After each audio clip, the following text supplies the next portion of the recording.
England's history is a vast and intricate tapestry, woven from the threads of triumph, tragedy, and transformation.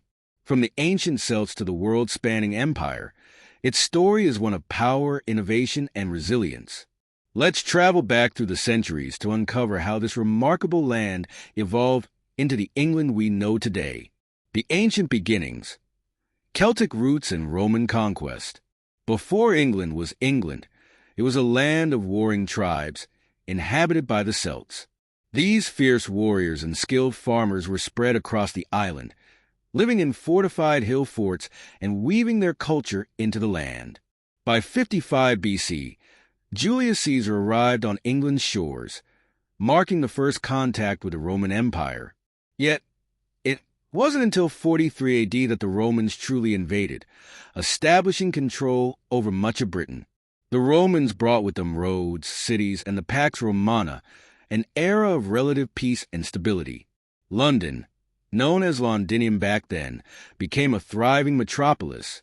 For nearly 400 years, Roman influence shaped the culture, architecture, and economy of Britain. But as the Roman Empire crumbled in the 5th century, England was once again left vulnerable to invasion. The age of Saxons and Vikings. Waves of invasion.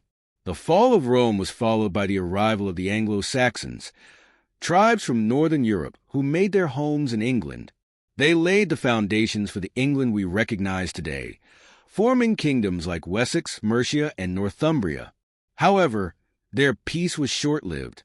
In the late 8th century, Viking raids began to sweep across England. These Norse warriors, led by infamous figures like Ragnar Lothbrok and his sons, ravaged monasteries and settlements. By the early 9th century, the Vikings had established the Danelaw, a large portion of England where Norse laws held sway. But the Anglo-Saxons didn't just lie down. King Alfred the Great of Wessex, one of England's most revered rulers, famously resisted the Viking incursions. His leadership and military strategies turned the tide, and in 878, he won a decisive victory at the Battle of Edington, forcing the Vikings to sign a treaty and retreat. Alfred's legacy as a scholar and lawmaker remains deeply etched in English history. The Norman Conquest, a kingdom transformed. In 1066, England faced a new and decisive turning point. The death of King Edward the Confessor set off a bitter succession crisis. The most powerful claimants to the throne were Harold Godwin's son, the Anglo-Saxon Earl of Wessex, and William, Duke of Normandy. The latter claimed that Edward had promised him the throne, while Harold was crowned King of England after Edward's death.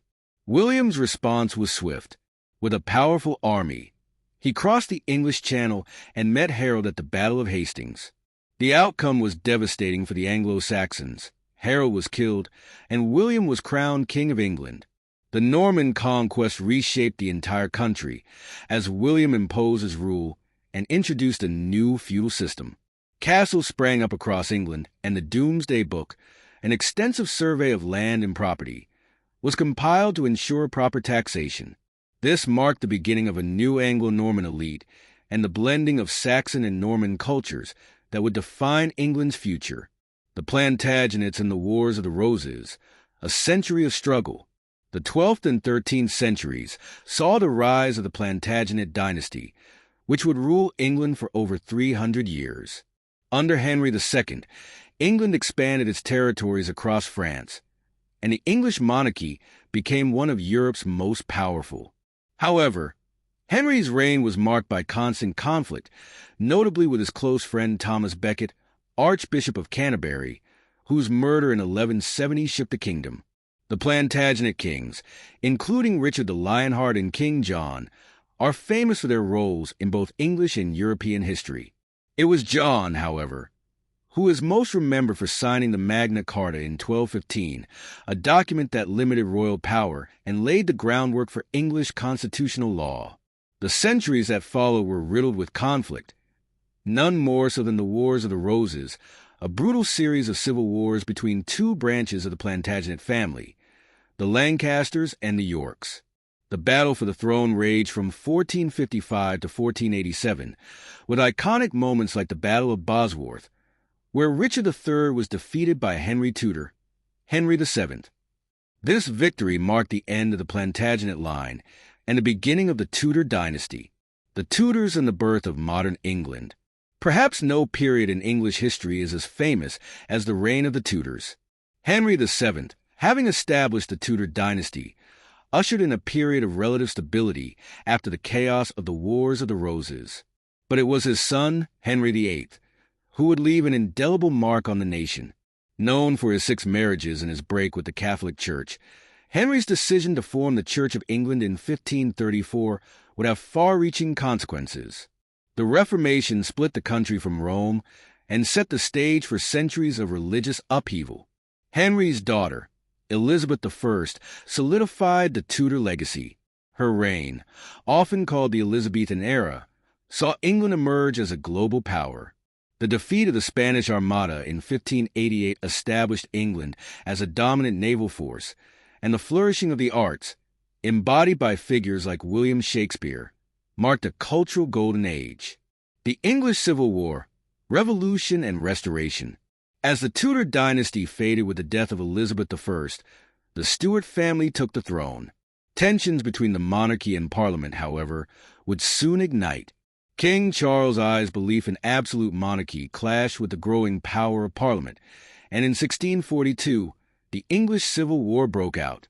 The war was a battle between royalists who supported Charles and parliamentarians, led by figures like Oliver Cromwell. After years of bloody fighting, Charles was captured, tried for treason, and executed in 1649. England briefly became a commonwealth under Cromwell's rule, but following his death, the monarchy was restored with the coronation of Charles II in 1660. The Industrial Revolution and the Empire. The 18th and 19th centuries saw England emerge as a global powerhouse, not just militarily but economically. The Industrial Revolution, which began in England, transformed the nation from an agrarian economy to the world's foremost industrial and technological leader. Innovations in steam power, textiles, and iron production spurred unprecedented growth and urbanization. Simultaneously, England's empire expanded, reaching far corners of the globe, from India to the Americas, Africa, and beyond.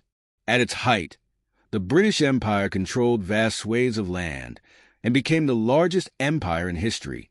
The famous phrase, "the sun never sets on the British Empire," encapsulated its vastness. The modern era, 2 world wars and the winds of change. The 20th century brought 2 world wars that reshaped both England and the world. The losses of World War I and World War II, coupled with the declining power of the British Empire, led to decolonization and the rise of the United States and the Soviet Union as superpowers. However, England remained a key player on the world stage, rebuilding after the devastation of the wars and navigating a rapidly changing global landscape. The post-war years also saw the creation of the National Health Service, NHS, and the transformation of the economy as England moved toward a more service-oriented society.